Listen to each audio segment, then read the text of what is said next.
My friends laughed because I didn't order food until the bill arrived, and they demanded I split it. My name is Esperanza.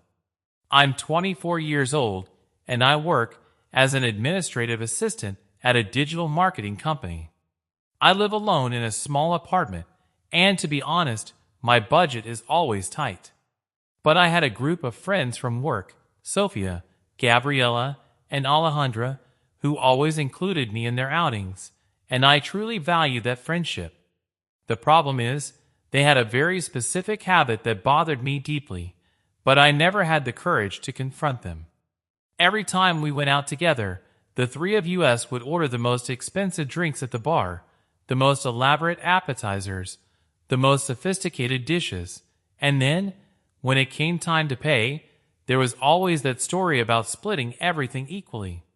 For months, I swallowed my pride and paid. I paid for Sophia's $15 martinis while I drank water. I paid for Gabriela's $18 gourmet appetizers while I ate free peanuts off the counter. I paid for Alejandra's $45 entrees while I just watched and made up excuses about being on a diet. They knew about my financial situation. They knew I earned less than a fifth of what they earned. They knew I lived alone and had bills to pay. But even so, every Friday was the same routine. They'd spend like there was no tomorrow, and I'd pay the bill as if it were my duty to keep the group together. But last Friday at All Leave an Anchor, something inside me broke. It was happy hour after work, as usual. We arrived around 6 p.m. The bar was packed. Ambient music.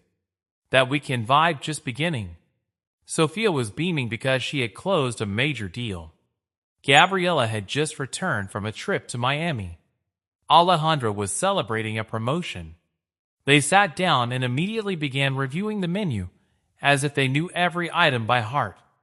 "The grilled salmon with truffle risotto is divine here," Alejandra murmured. "And that midnight in Paris cocktail is a unique experience," Sophia added. I opened my menu and my stomach clenched. Main courses cost between $40 and $60. Specialty cocktails between $15 and $25. A full meal there would easily exceed $80 with tip. "Girls," I said, trying to sound casual, "I think I'll just have a drink today. I'm not very hungry." That's when the laughter started. "There's hope." "You always say that," Gabriela said, laughing. "When was the last time you ate something when we went out?" Sophia joined in the teasing. "That's right. You're the most disciplined person I know, always resisting temptation," Alejandra added. "That's why you're always in shape. I'm so envious of your willpower." They laughed as if it were the funniest thing in the world. As if my discipline were a choice, not a financial necessity. As if I were resisting the food through sheer willpower, not because I couldn't afford it. The waiter approached to take the orders. Sophia went first. "I'll have the sea bass with wasabi puree and the Sunset Boulevard cocktail just for her." Gabriela ordered the herb-crusted lamb and a glass of imported Portuguese wine. Another $8. Alejandra chose the lobster with champagne sauce and a dark, artisanal wine. Another $55. When it was my turn, they all looked at me expectantly, still with that small smile of someone who was amused by my eccentricity. "Just mineral water," I said, closing the menu. The silence was instant and awkward. The waiter looked confused. "Are you sure? Not even an appetizer, maybe some nachos?" "I'm sure, thanks." That's when the real joke started. "Girls, Esperanza is taking this diet very seriously," Sophia said, feigning concern. "She's not overdoing it, is she?" "Yes, love," Gabriela agreed. "You can eat a small amount. It won't hurt you." Alejandra was more direct. "Or could it be a money issue? Because if so, we can, right?" I interrupted too quickly, feeling my cheeks burn. "That's not it. I'm just not hungry." We exchanged glances that I couldn't interpret at the time. Now I know they were the glances of people who were planning something. Throughout the meal, they made sure to emphasize how delicious the food was. Esperanza, are you sure you don't want to try it? This sea bass is divine. Oh, this lamb is perfectly cooked. You're missing out. This champagne sauce is a unique experience. Every comment was a stab in the back. Every compliment about the food was a way of reminding me what I was missing out on by my own choice. They were having fun with my situation, and I was finally starting to realize it. When they finished eating, Sophia ordered dessert. The Belgian chocolate cake with vanilla ice cream is a must-try, she said, already gesturing to the waiter. Gabriella and Alejandra immediately agreed.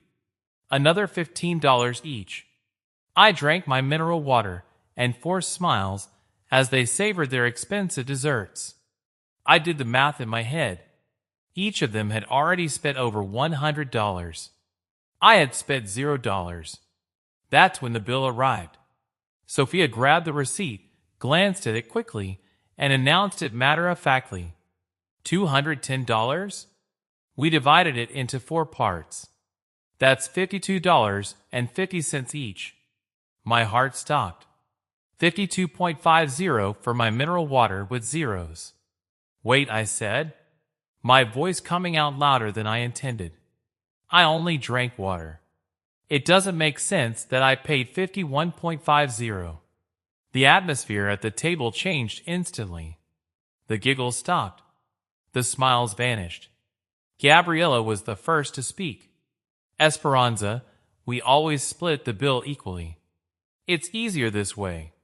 But I didn't eat anything, I protested. They knew I was only going to drink water. Sophia sighed, as if it were difficult. It's a matter of practicality. And besides, you were here with us. You enjoyed the atmosphere. The company. I enjoyed the atmosphere. I repeated incredulously.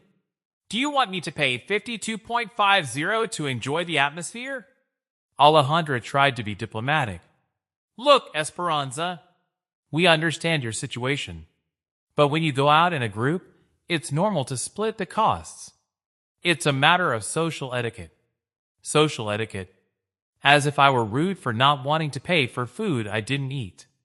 Girls, I said, trying to stay calm, I can pay my fair share.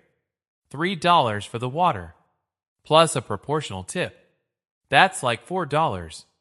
The silence that followed was heavy with tension. Other people at nearby tables began to look in our direction. Sophia put her card in her bag, visibly irritated. You know what, Esperanza? This is so embarrassing. We've always split everything, and it's never been a problem. It was never a problem because I always paid in silence. I responded, feeling a courage I didn't know I possessed. But this time I'm not paying for their dishes. Gabriella shook her head in disapproval. What an unpleasant situation. Now we'll have to explain this to the waiter. Splitting the bill. It was unbelievable. They were making me feel guilty for not wanting to pay $52.50 for $3 water.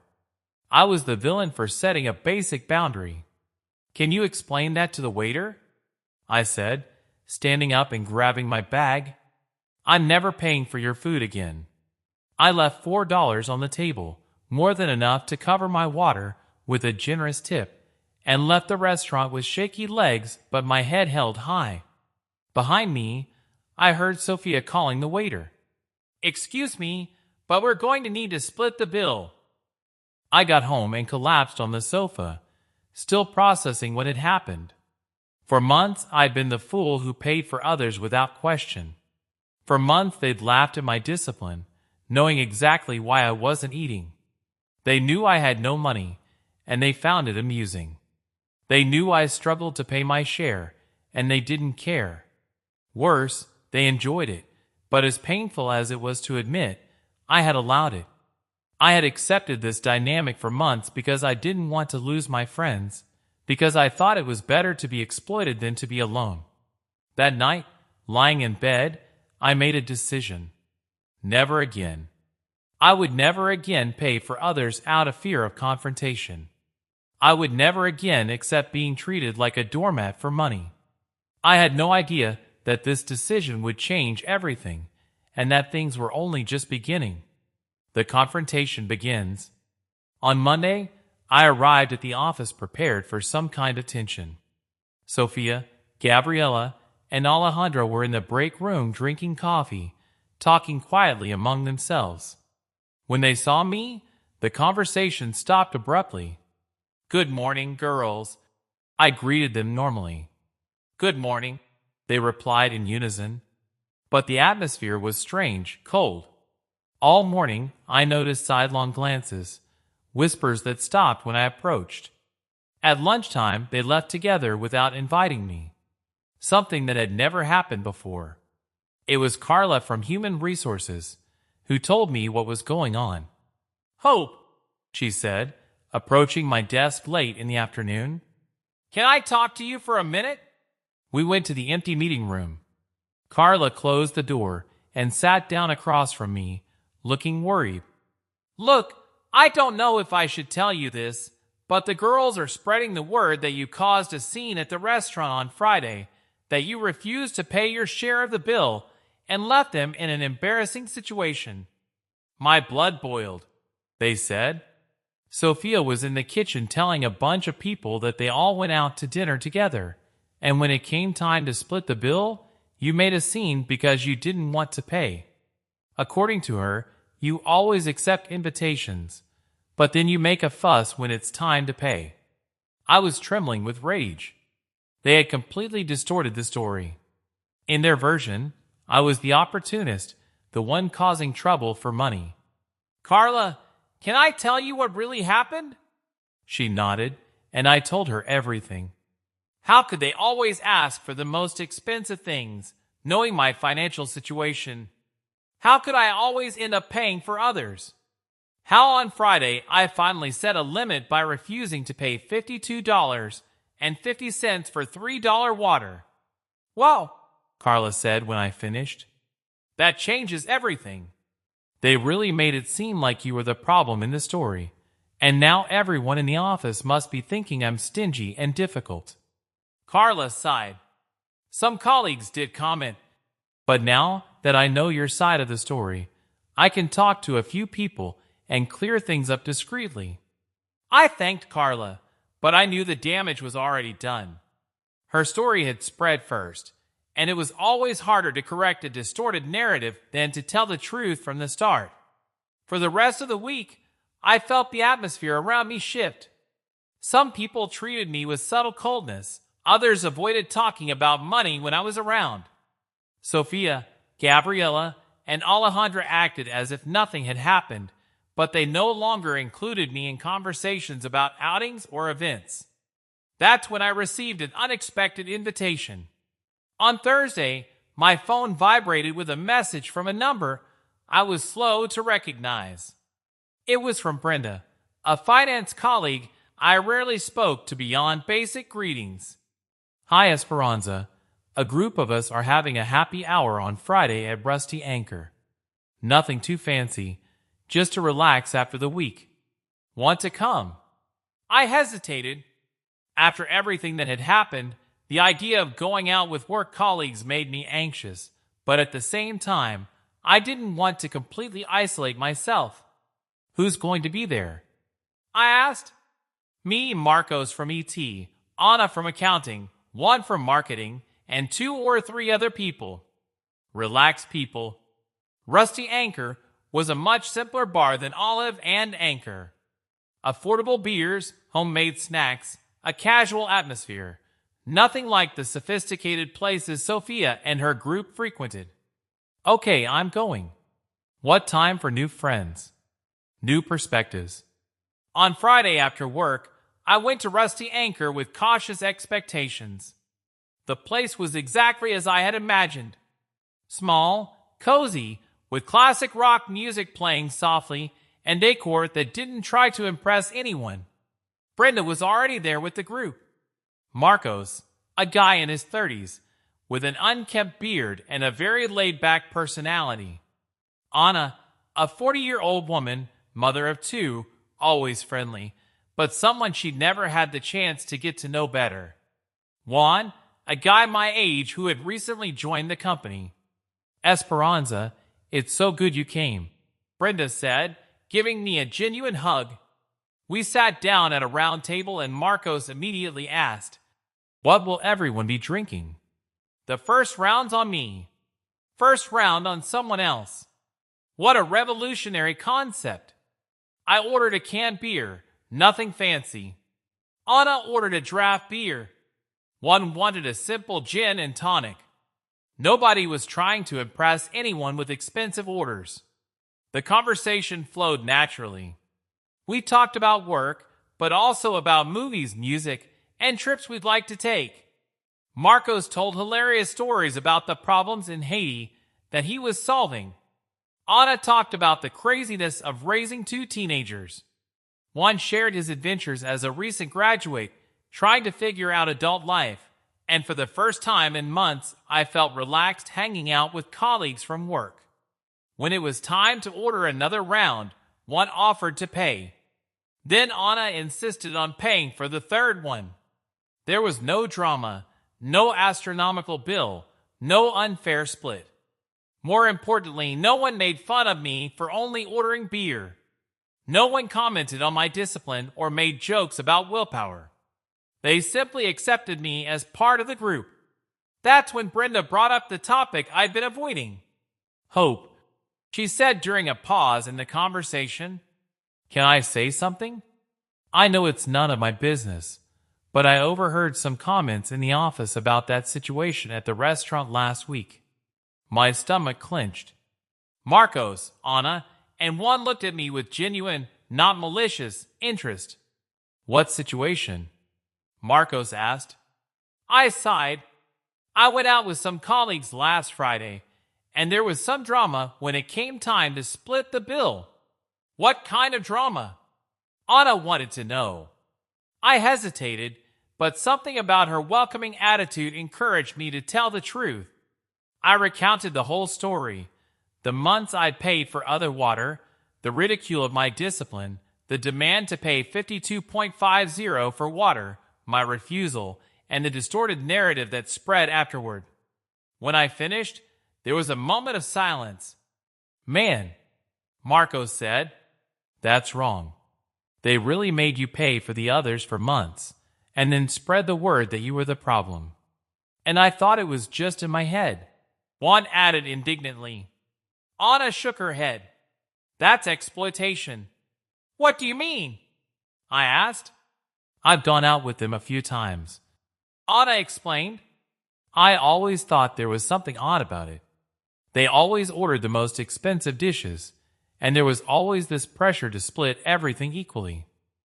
I stopped accepting invitations because it was getting too much for my budget." "Me too," Brenda said. "I went once and spent almost $100 in one night. I never wanted to repeat that." Marcos laughed humorlessly. "They tried to invite me a couple of times, but I always made excuses. I had a strange feeling about it." One agreed yes. "I noticed that there are people in the office who kind of avoid going out with them. Now I understand why. I wasn't alone. Other people had noticed the toxic pattern of Sofia, Gabriela, and Alejandra.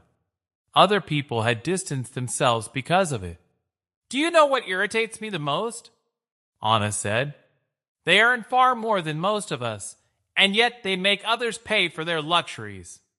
"Exactly," Marcos agreed.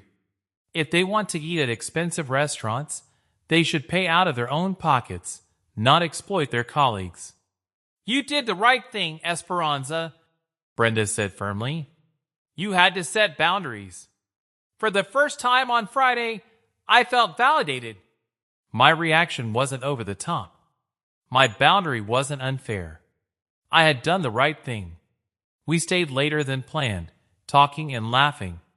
When it was time to leave, the total bill was less than $40 for 5 people. We split it evenly, $8 each, and there was still enough left for a generous tip, also $8. A whole night of genuine fun for $8. The war intensifies. During the following week, our new friendship solidified. Marcos created a WhatsApp group called Rusty Crew, and we started planning more casual get-togethers. Coffee after work here, snacks there, hallway conversations that naturally flowed into something more. It was amazing how different it was to have friendships without financial pressure.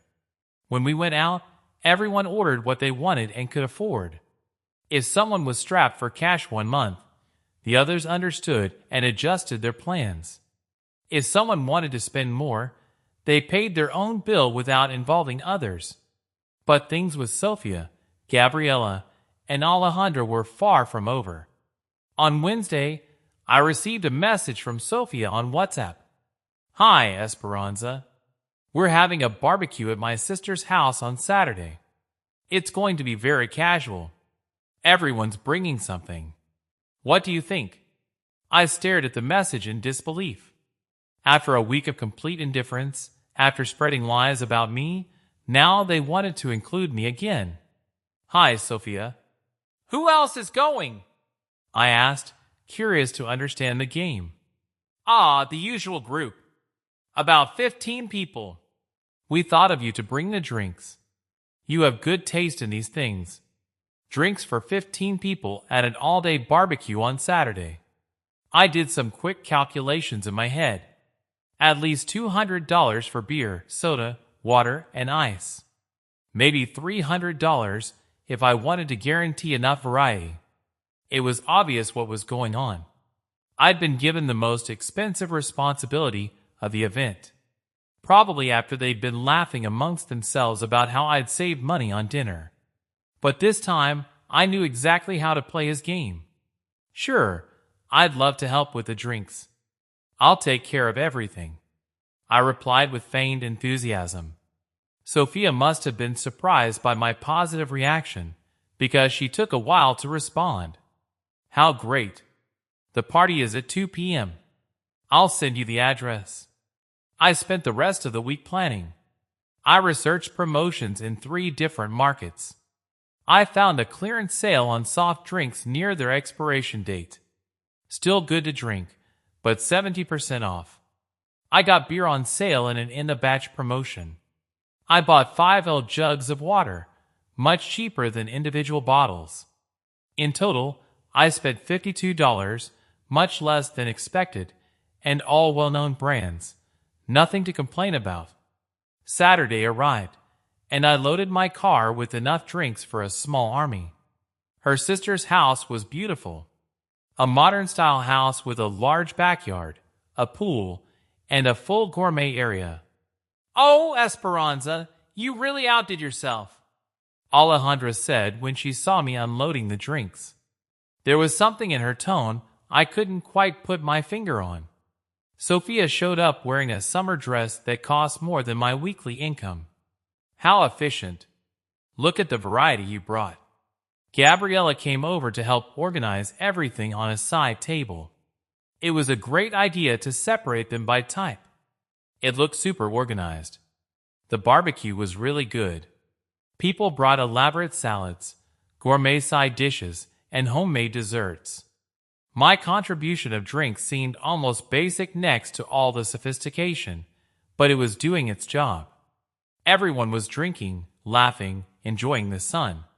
I talked to some people I didn't know, took photos, and participated in activities. Everything seemed normal from the outside, but around 4 in the afternoon, I went to get my purse, which I had forgotten in the car. And when I returned through the kitchen, I heard voices coming from the laundry room. It was Sophia talking quietly with 2 other people. She actually showed up after that whole scene at the restaurant. And she still brought the cheapest drinks she could find. My blood ran cold. I stopped behind the door, my heart racing. A female voice I recognized as Sophia's cousin answered. "Don't you think you're being a little harsh on her?" Gabriela joined the conversation. "Tough. She caused the biggest scandal last Friday. She left us in a super embarrassing situation, and today she's just proving she can't keep up with us. Look at the brand she brought. Everything as cheap as possible," Sophia continued. It's not our fault if she can't afford it, Alejandra said. But if she agrees to participate, she has to take on the responsibilities. Sophia's cousin seemed uncomfortable. But do you know she earns much less? So what? Gabriella interrupted. We all have our priorities. If I prioritize participating in events instead of I don't know what, I could handle it. Exactly, Sophia agreed. It's a matter of choice. We choose to invest in our social lives. She chooses to create drama. Choice. As if choosing to earn less. As if choosing to fight, Alejandra continued. The funny thing is, he still came after all the fuss he made. Some people really don't make sense, Sophia said. I went back to the backyard fuming. They were all there laughing, drinking my drinks, pretending everything was normal. Hey, Esperanza, I was missing you, Sophia said when she saw me. Come here, we were talking about next week's projects. I forced a smile and joined the group. All afternoon, I observed every interaction with fresh eyes. Every seemingly innocent comment now had a second layer of meaning. The drinks are great, Esperanza, Gabriella said, holding up a can of beer. You always make good choices. It was either a compliment or veiled sarcasm about my research on promotions. As the barbecue was winding down, I helped clean up, trying to keep up appearances until I could leave. Thanks for all your help, Esperanza, Alejandra said as I was saying goodbye. You're a sweetheart. In the car driving home, I replayed the conversation I'd heard dozens of times in my head. Every word, every tone, every justification they made. They genuinely believed they were right, that I was the problem, that I made bad choices and then created drama. To them, I was the clueless person who didn't know her place, the perfect opportunity. On Monday, I arrived at work with a completely different energy, no longer the anxiety of wanting to please or the insecurity of being judged. I knew exactly where I stood now. During breakfast, Gabriella approached my desk with that fake smile I now recognized perfectly. Hey, Esperanza, Saturday's barbecue was really nice, wasn't it? Alejandro was saying how helpful you were with everything. It was great, Gabby. Thanks for including me, I replied naturally. We were thinking of organizing a surprise birthday party for Sophia in 2 weeks. Would you be willing to help with the organization? There it was, the next challenge, the next game. Of course, it would be an honor. What did you have in mind? Gabriella smiled with that expression she now knew was predatory. We were thinking about Azure, that new sophisticated restaurant downtown. Reservation for 12 people. Could you handle the decorations and the cake?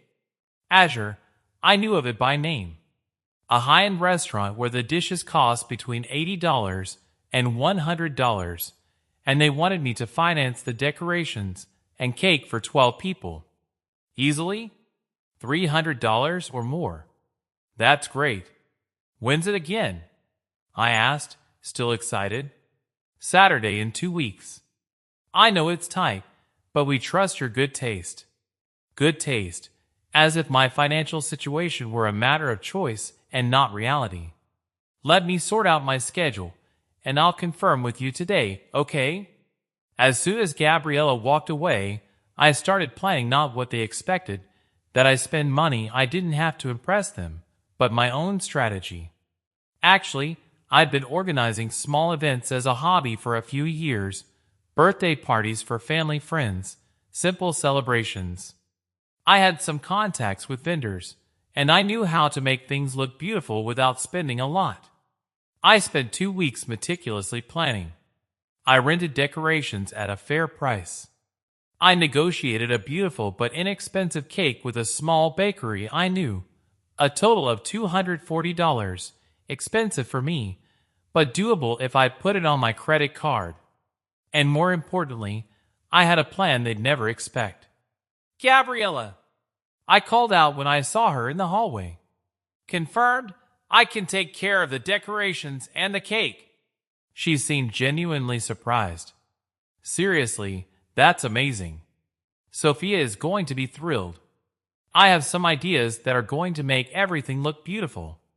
I replied, and I really did have them. For 2 weeks, I pretended to be super excited. I sent messages in the group asking about Sophia's preferences, talking about the surprises I was preparing, showing myself to be completely involved. Sophia was beaming. Girls, I can't even sleep from the excitement.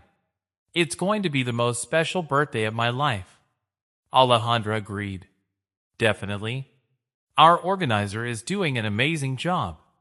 She's acting like she's her own employee.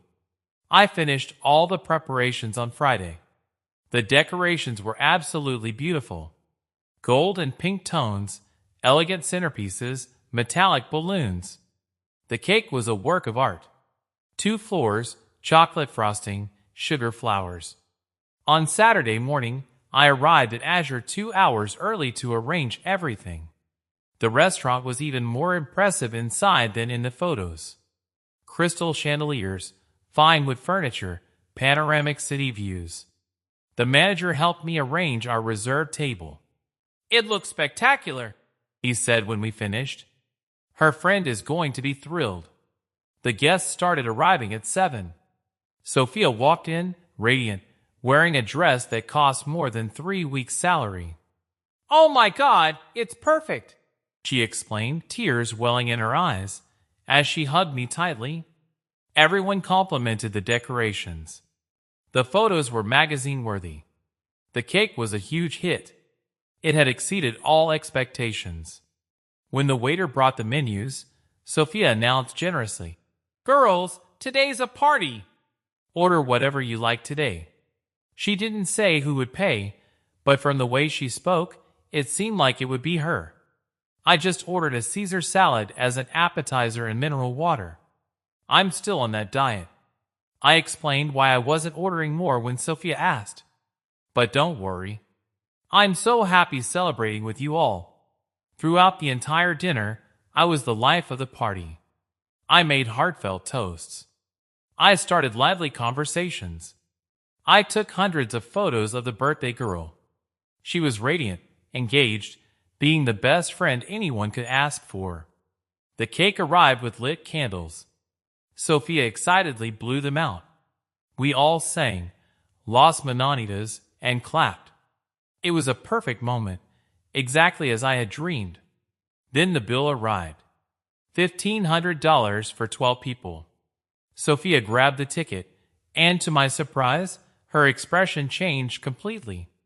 She'd clearly forgotten how much a party at Azure would cost. "Let's split it," she announced, trying to maintain her composure. "That's $129 each." That's when I played my trump card. "Girls," I said, getting up from my chair. It was a magical night, but I need to go now. I have an early engagement tomorrow. I grabbed my bag and started saying my goodbyes. "Sophia, happy birthday. I hope it was everything you dreamed of." Sophia seemed confused. "But what about the bill?" "Oh, I only had salad and water.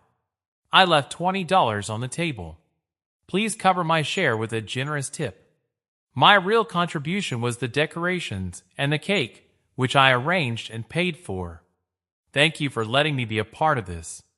And I left the restaurant with a radiant smile, leaving behind a profound silence. I knew exactly what was going on in there. They had planned to charge me over $100 for dinner, which I barely touched after I'd already spent $240 organizing the whole party. But this time I was smarter. The war intensifies. In the car, my phone exploded. Sophia, Gabriela, Alejandra, all calling at the same time. I let them all go to voicemail. The messages started politely. "Esperanza, where did you go? Come back." Then they became desperate. "You can't leave like this. We have to split the bill." And then they got aggressive. "How rude. You organized the party. You have an obligation to stay until the end." I only replied to one message. "Girls, I organized and paid for all the decorations and the cake. My contribution was more than enough. I hope you enjoyed the party. Gabriella's response came immediately. This isn't fair. Did you know how it worked? Yes, I knew, I replied. That's why I made it clear from the beginning what my part would be. Sophia's response surprised me with its fury. You humiliated us in front of everyone. What kind of friend does that? The kind who refuses to be taken advantage of anymore, I replied. Alejandra tried a more conciliatory tone. Esperanza, we always divide everything. That's how it works among friends, right? That's how they exploited those who earn less. Now it's over.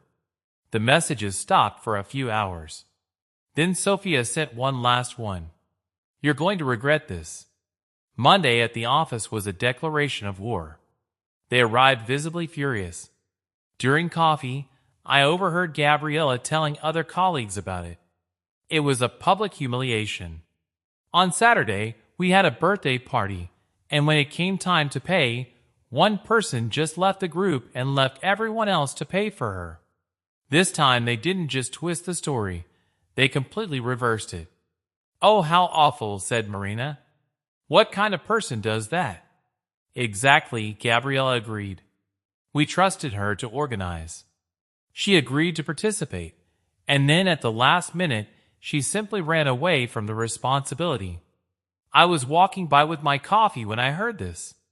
I stopped and turned to the group.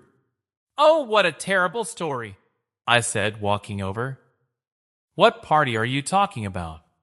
Gabriella was visibly uncomfortable, but she kept up the lie. A party we organized on Saturday. Someone got engaged and then stood us up. Interesting, I replied calmly. I also threw a party on Saturday.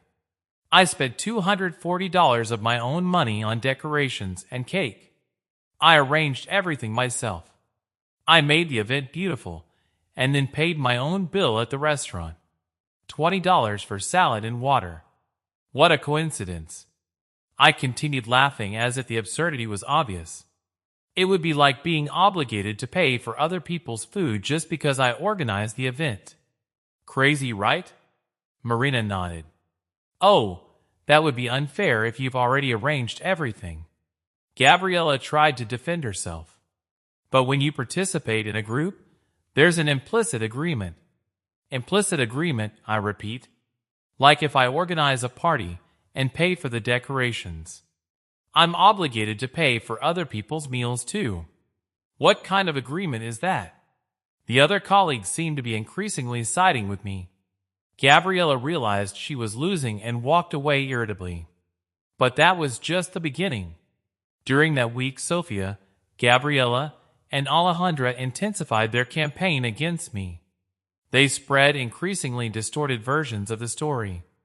According to them, I was a freeloader and irresponsible. Someone who accepted responsibilities and then ran away from them. Esperanza has always been strange with money. I overheard Alejandra talking in the break room. She accepts invitations, but then makes a scene when it's time to pay. It's a pattern of behavior. Sophia agreed. We tried to include her out of pity, but it got to the point where it was no longer possible. Out of pity, as if they were being charitable, including me in their groups. Some people in the office started treating me coldly. Others avoided talking about money when I was around. The atmosphere became tense, but I wasn't alone. Marcos, Brenda, Anna, and Juan, my new group of friends, were outraged when they heard the new version of the story. Are they spreading the word that you threw a party and then refused to pay? Marcos asked incredulously. When you'd already paid for it? That's shockingly dishonest, Brenda said. To distort the facts like that. Anna shook her head. They really think they can rewrite reality. It was Juan who suggested it. You know what you should do? Show the receipts for the decorations and the cake. That way everyone can see how much you spent.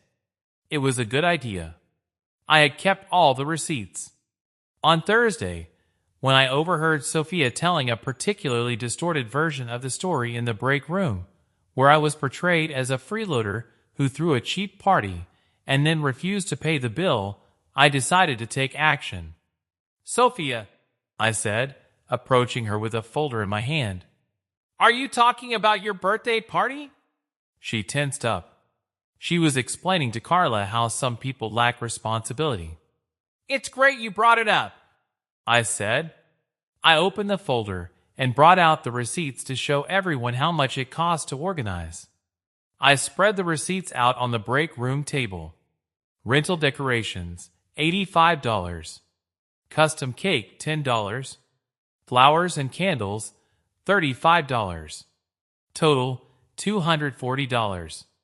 "Oh," Carla said, looking at the receipts. "Did you spend all that?" "Of course," I replied. It was Sophia's birthday. She wanted it to be special. Sophia was visibly uncomfortable. "Hope, that's not the point." "What do you mean?" "Not the point?" I asked innocently. "Were you explaining about responsibility?" I thought it was important to show that I took responsibility, organized, and paid for all of this. And then I still paid my own bill at the restaurant. Carla did the math quickly.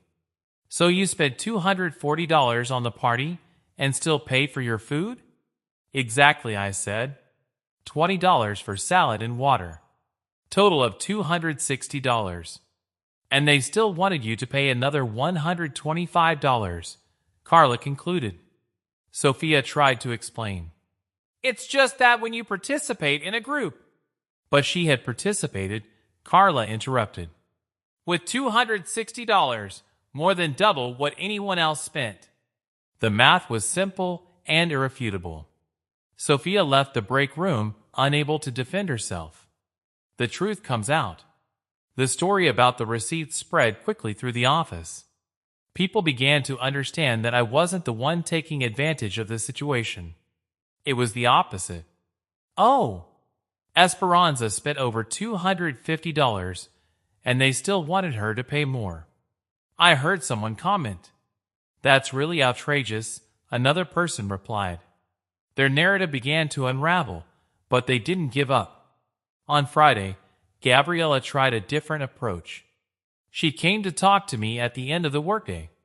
"Esperanza, I think there's been a misunderstanding about this whole situation." "What misunderstanding?" I asked. "The problem isn't the money," she said. "It's about loyalty to the group, about abandoning your friends in a difficult situation." "A difficult situation?" "When you left the restaurant, we were left in an embarrassing situation. We had to explain to the waiter, reorganize the bill.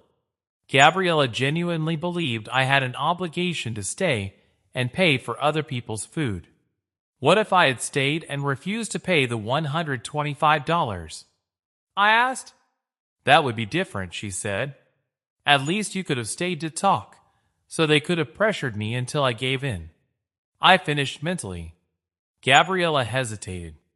"To resolve things civilly." "Civilly, like they're doing now. Spreading lies about me." "They're not lies," he defended himself. "It's our perspective on the facts." Perspective.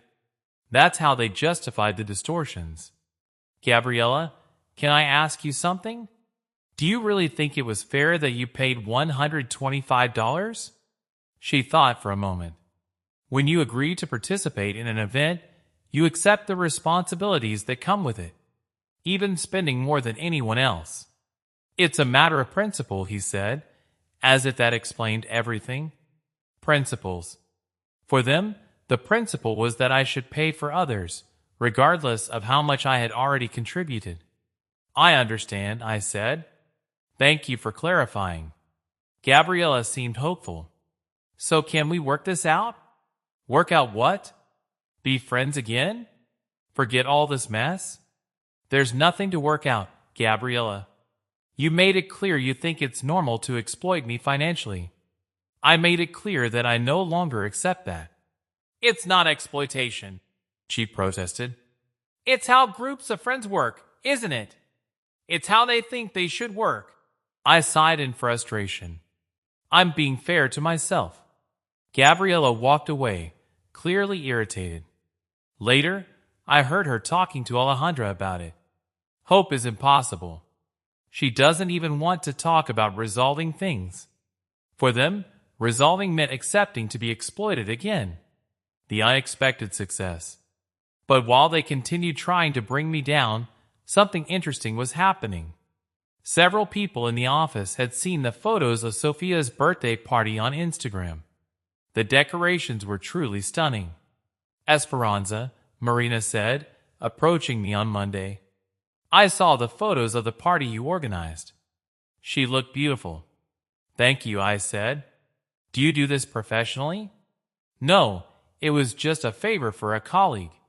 But I was looking for someone to organize my sister's wedding. Would you be interested? My heart raced.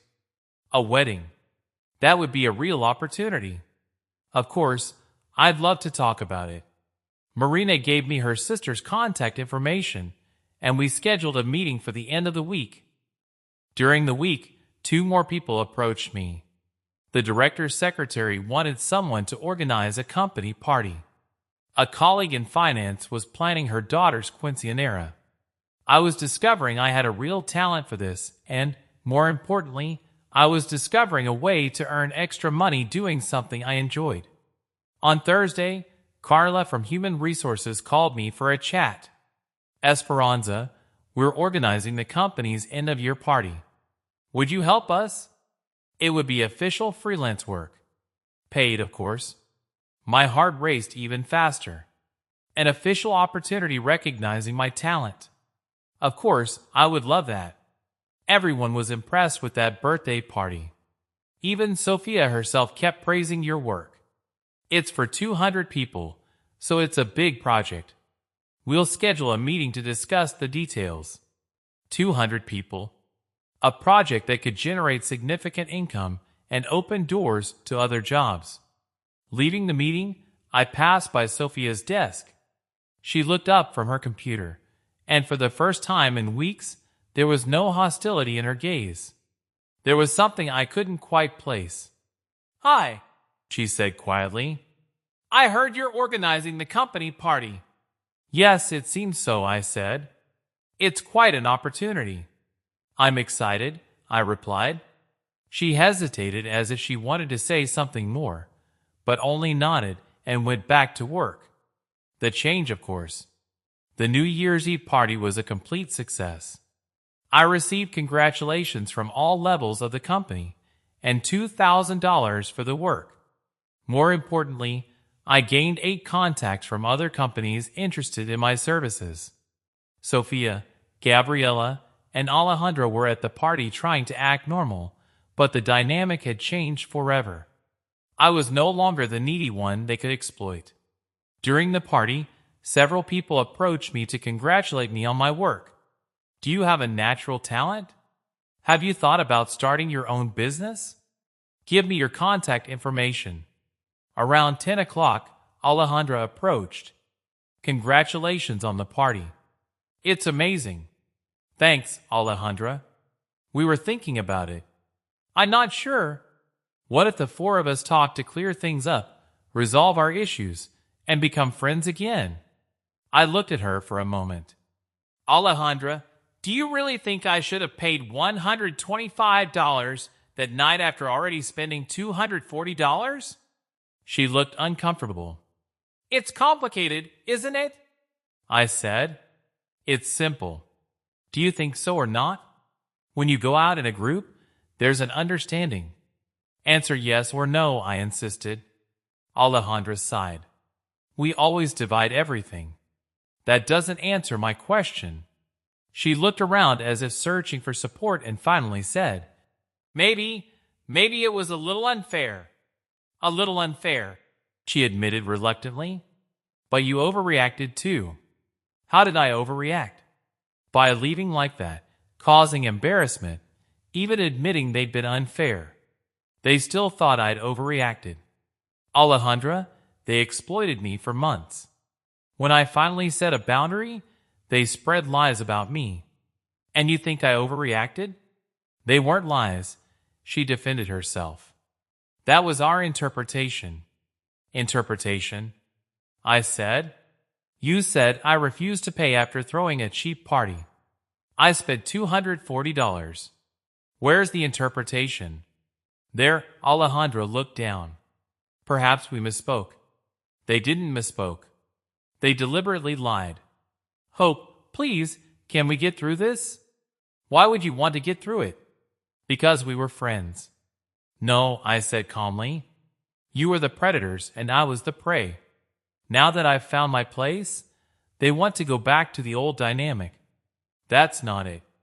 That's exactly it, Alejandra. They only come around because they saw I didn't need them anymore. Actually, I'm better off without them, and it was true. My life had improved in every way since I distanced myself from them. Alejandra tried once more. Can we change? They can't change. But I'm not interested in that anymore, I replied. She walked away, visibly frustrated. The new beginning. 6 months later, I was in my own office, Luna Events, inspired by Luna Cafe, where I sometimes met with my true friends to plan. My colleague's sister's wedding was a complete success. The photos circulated on social media, generating a flood of clients. I had found my calling. Sophia, Gabriela, and Alejandra stayed on at the company. Our paths occasionally crossed in the hallways. The relationship was cordial but distant. They greeted me politely. Sometimes they even complimented my work, but there was always an underlying bias. They never fully admitted they were wrong. In their opinion, there were misunderstandings and overreactions on both sides. They continued to believe that their way of splitting accounts was normal and fair. A year later, I received a message from Alejandra on LinkedIn. I saw that your company is growing a lot. Congratulations. You've always had a talent for this kind of thing. Thank you, Alejandra. I hope you're doing well too, but I didn't feel like resuming contact. Some bridges, once burned, don't need rebuilding. During a meeting with a new client, he remarked, You seem very confident for someone so young. I smiled, remembering how it all started. I learned that setting boundaries is the foundation of any healthy relationship, personal or professional. And how did you learn that? Through a restaurant bill I refused to pay because it was unfair. She laughed, thinking I was joking, but it was true. That night at Olive Anchor had completely changed my life. Today, when I go out with my true friends, people who respect me regardless of my budget, sometimes we tell the story and laugh. Marcos always says, You turn their wickedness into your financial independence. And he's right. They thought they were humiliating me, putting me in my place. In reality, they were forcing me to discover my true worth. It seems ironic, but it was the best favor anyone ever did for me, even if it wasn't intentional. Setting boundaries, even when it's uncomfortable, is essential for maintaining self-esteem and finding genuine relationships. And sometimes, the people who try to diminish us end up being the catalyst for our greatest transformation. Today I know that my worth isn't measured by what I can pay for, but by what I no longer accept as tolerable, and that is priceless.